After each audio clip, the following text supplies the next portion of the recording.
Have you ever felt too far gone?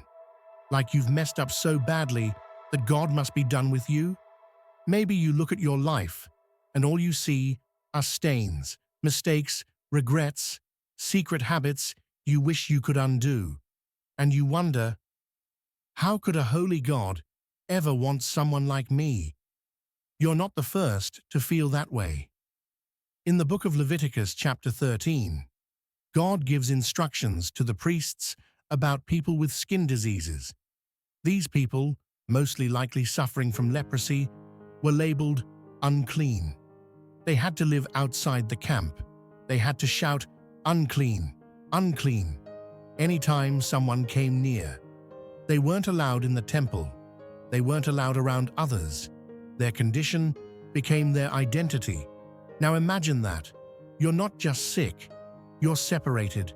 You're alone. And worse, you're considered untouchable. That's what shame does, doesn't it? It isolates you.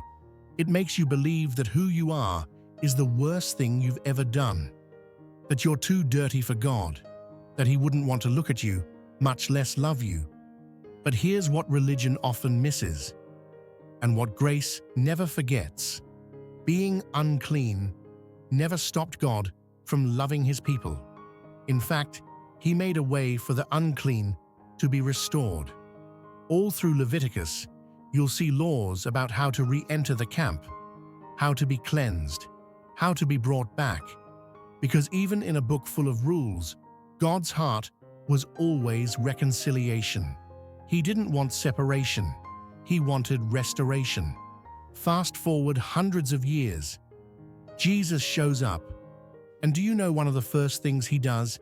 He touches a leper. In Mark 1, verse 40 to 41, a man with leprosy comes to Jesus and says, "If you are willing, you can make me clean." And Jesus does something no priest had done in centuries. He touches him. He says, "I am willing.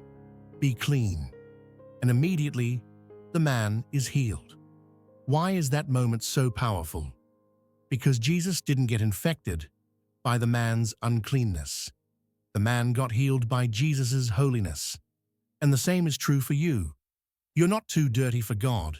You're not too addicted, not too broken, not too bitter, not too ashamed, not too messed up for Jesus to reach out and touch you.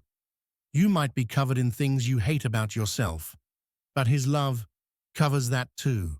You don't have to clean yourself up before you come to God. That's religion. Religion says, fix yourself first. Grace says, come as you are. I'll do the fixing.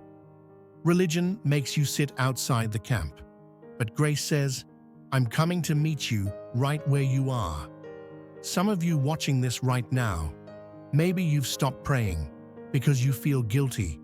Maybe you avoid church because you think everyone's looking at you. Maybe you've convinced yourself that God's angry with you, silent toward you, distant from you. But can I lovingly challenge that? What if it's not God who's distant, but shame that's lying to you? Shame says, God won't forgive you this time. Grace says, I already paid for that on the cross. Shame says, you're too far gone. Grace says, I left the 99 to come get you. Shame says, you're unclean. But Jesus says, I am willing. Be clean. God doesn't love some future polished version of you. He loves you right now, with the scars, with the mess, with the habit you're trying to break, with the wound that won't heal, with the fear that keeps you up at night. You're not too dirty for God. You're exactly the one He came for. In the book of Leviticus, the system was temporary. It required blood and sacrifice over and over. But when Jesus came, He became the final sacrifice, once and for all. Hebrews 10, verse 10 says, We have been made holy through the sacrifice of the body of Jesus Christ, once for all. Once for all. That includes you. That includes the things you don't talk about. That includes the nights you cried yourself to sleep.